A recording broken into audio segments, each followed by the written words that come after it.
They come from all walks of life.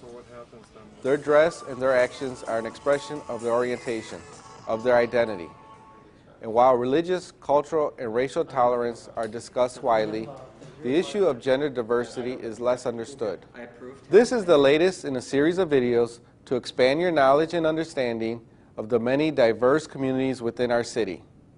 Having knowledge of a person's customs, culture, and orientation enables police officers to conduct their duties in a more efficient and respectful manner. Today, we explore the transgender community. Well, my sex assigned at birth was male. I am nevertheless a woman, okay? And what I'm in the process of doing, and I am a work in progress, is making my body match my mind, because I can't change the mind. The body is somewhat more flexible. Transgender is an umbrella term that includes transsexuals, people who are biologically one sex but identify as another. Also, intersexuals, people born with both male and female sex organs. And cross-dressers, also referred to as transvestites. I belong to a group where we call ourselves heterosexual cross-dressers. So we are people who live part-time as females, part-time as males. We tend to be married or in relationships with women, so people would see us as being heterosexual in that sense. The majority of cross-dressers are heterosexual males.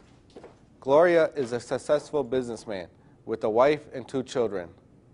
He considers his cross-dressing a compulsion.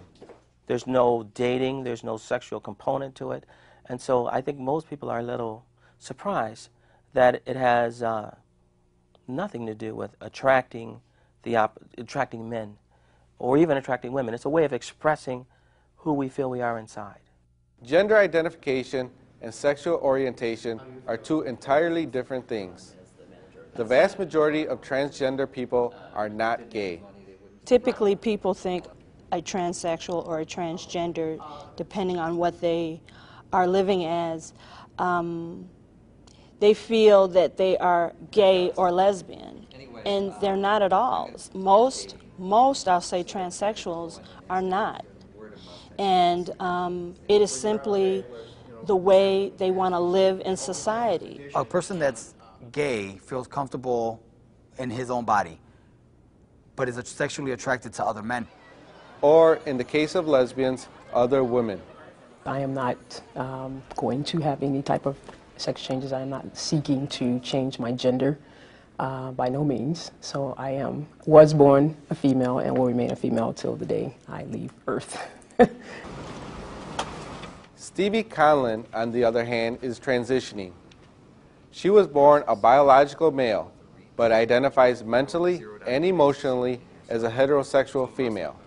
I'm a trans woman. I identify as a woman.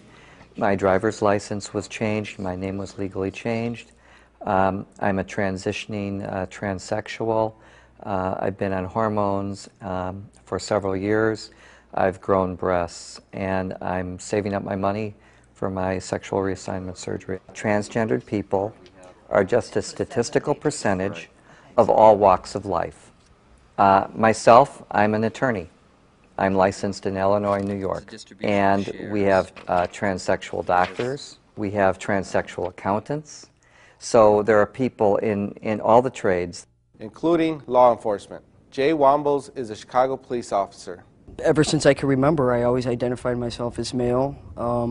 And as I became older and was able to make those changes, I started to make those changes. I started with changing my name.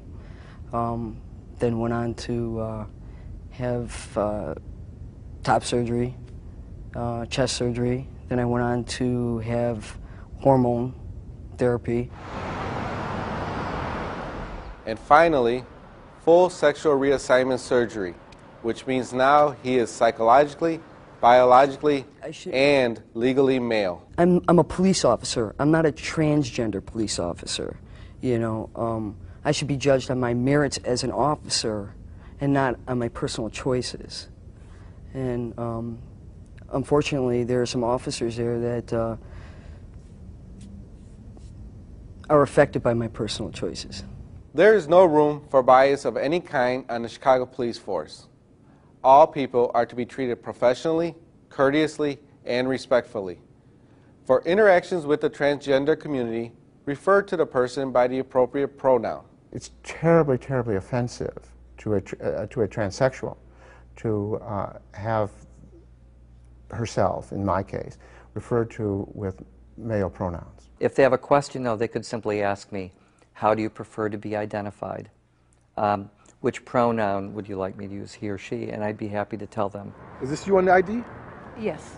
How would you like to be referred to, as ma'am or sir? I've myself done the mistake. Had somebody step out of the car and said, "Ma'am, step out of the car," and they are male. And they'll say, "Oh, well, I prefer this or that." And at that point, I'll refer to them as such. Pat-downs may be more complicated.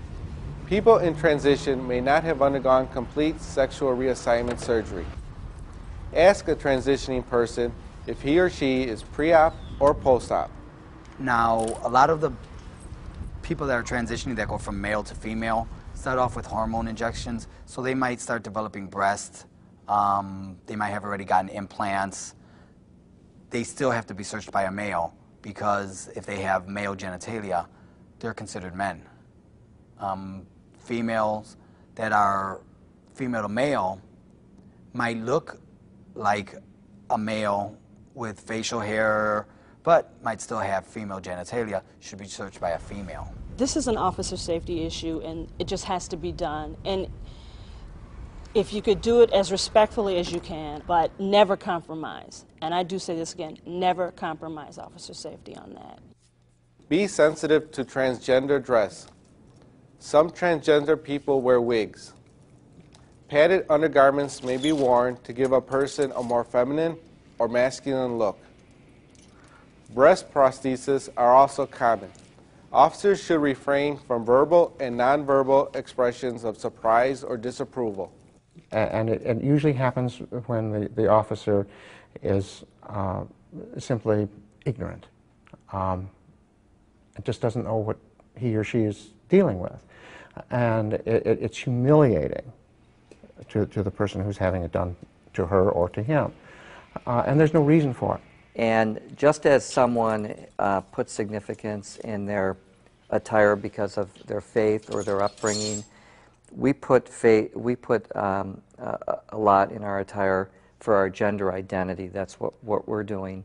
Every time I've witnessed this, I've seen cops kind of like, what? I mean, give funny looks. So I don't feel like a lot of people feel safe or comfortable. Casey identifies as a female-to-male transsexual. He works with gay and transgender youth in the Uptown community. A lot of the times I'll hear, and I've witnessed, young transgender girls walking down the street, and where cops would assume that they're out walking around to trying to turn tricks or, you know, to pick up johns or whatever. That is not an infrequent complaint among transsexuals, a belief that police and others assume they are somehow involved in the sex trade. That's like assuming that a woman, because of her appearance, just wants to have sex with men. That's really not appropriate.